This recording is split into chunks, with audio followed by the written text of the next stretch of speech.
found yourself scrolling through TikTok, Instagram, perhaps watching Netflix when you have a deadline coming up? Today I will talk about the causes and effects of procrastination and how to overcome it. Procrastination is caused by anxiety, lack of motivation, and poor time management, but it can as well be overcome by simple and constant strategies. I will list the causes of procrastination, how it's common among students, the effects of procrastination, and how to overcome procrastination. The causes of procrastination include fear of failure, perfectionism, lack of motivation, ADHD, low self-esteem, and unrealistic view of your future.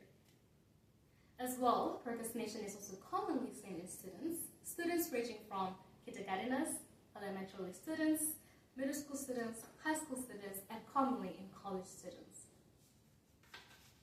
In a research source by American Psychological Association, known as APA, psychological researchers such as Dr. Joseph Ferrari and Dr. Timothy Seipel state a statistical fact that research shows that 70% of college students procrastinate and 20% of them procrastinate chronically. The effects of procrastination include commonly in students, low academic performance, reduced well-being, financial issues, and long-term consequences. With all the brief information I've given you about procrastination, I am now going to tell you what procrastination is. Let's first understand what is procrastination and what causes procrastination. In a study published by PubMed Central, researchers describe procrastination as, and I quote, "Procrastination is a voluntary delay of intended course of study related to action, despite expecting to be worse off for the delay." In this definition of procrastination, voluntarily delay is seen as the conscious choice. This is where the individual voluntarily procrastinates on the task that is intended to be done. The intended delay is also seen as that the individual has originally planned to act on it. For example, you have a 2,000-page essay that you have to write. You intended to do it at 1:50 p.m. 1:50 p.m. reaches, then you find yourself procrastinating to the next time, which is 2:30 p.m. 2:30 p.m. reaches, and you find yourself enjoying the pleasure of procrastination and constantly finding yourself procrastinating in the set time that you've set to do the task. Negative expectation is seen as the individual understands the consequences of delaying the tasks. These consequences include stress or low grades in students in the delayed task that you delayed. Well, some people might say that procrastination is caused due to lack of motivation or poor time management, but procrastination actually starts in the brain. The left side of the brain is responsible of logic, decision-making, self-control. Basically, what makes you smart. The right side of the brain, though, is responsible of emotion. This is what causes you to procrastinate. The left side of the brain triggers emotions such as stress, discomfort, and fear in overwhelming situations. Basically, it causes procrastination by overriding the left side of the brain, the logic decision-making, especially when you're anxious or when you're afraid.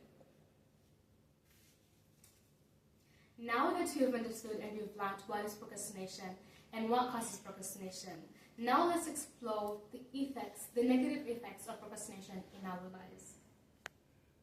I will start first with a quote by Christopher Parker.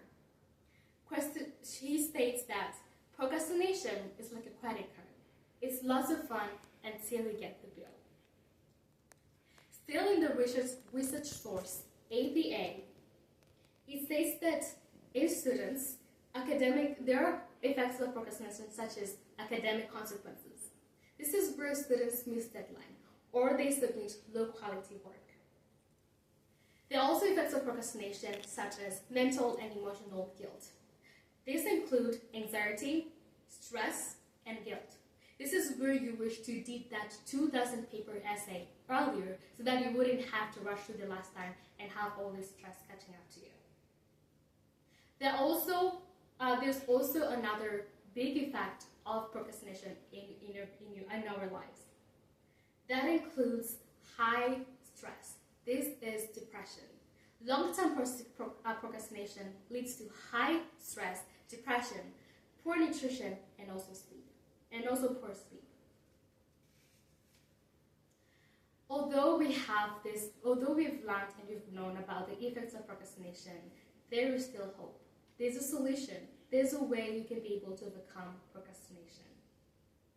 In a TED Talk by Elisa Smith, she lists 5 strategies that I'm going to share with you on how to overcome procrastination.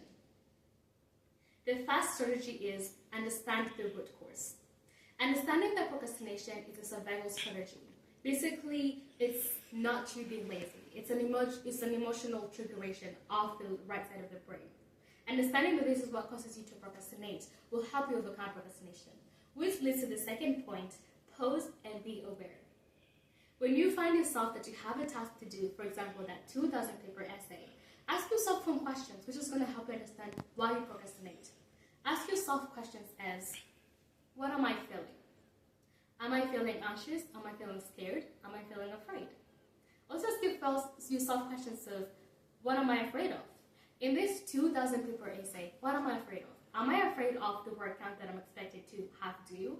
Am I afraid of the topic that I'm going to be talking about? Or am I even afraid of the reader who's going to read my essay? The third strategy is regulating your emotions. This is calming the right side of your brain. Calm that stress, anxiousness, and fear. Let the left side of the brain take over. The left side of the brain is going to help you plan and make that decision, which is going to help you to be disciplined and overcome procrastination. Also use self-reassuring words such as, I can do this, I am capable of this is possible for me. These reassuring words will be able to help you to be motivated and get done with the tasks. The fourth strategy is refrain from the task. This is where you take the big tasks and chunking them into smaller tasks. For example, in the 2,000 word essay, you will take smaller parts, the big parts of the essay, and you cut into smaller chunks. I remember when I was doing my English 111 course, I used to struggle a lot when I used to do my essays. I used to find myself procrastinating even before I started my essay. But my professor helped me understand how to be able to overcome procrastination. He told me, just take 5 minutes, sit down, and just write a few sentences of your essay. And with that, you'll find yourself that you're motivated to get done with the work.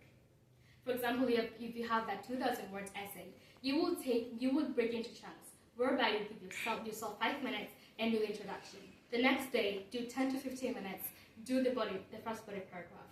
The other day, do the second body paragraph. And with time, with discipline and time, you'd find that you'll be able to finish your task on time and prepared. The last strategy that I would like to share with you is practice self-compassion.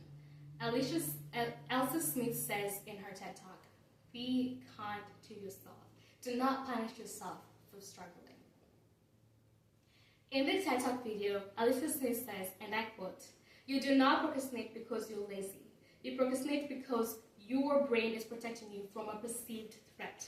And therefore, procrastination is not a problem of discipline. It's a problem of emotional safety. Protect yourself from the right side of your brain, which is causing that fear, which is causing that anxiousness, which is causing you to have the stress. Calm it and let your left side of the brain take over. Today, I have told you about procrastination and what causes procrastination.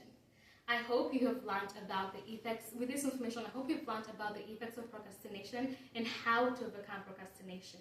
I hope you implement these strategies that I've shared with you on how to overcome procrastination. I will leave you with the words that I stated earlier, a quote by Christopher Parker. Procrastination is like a credit card. It's lots of fun until you get the bill.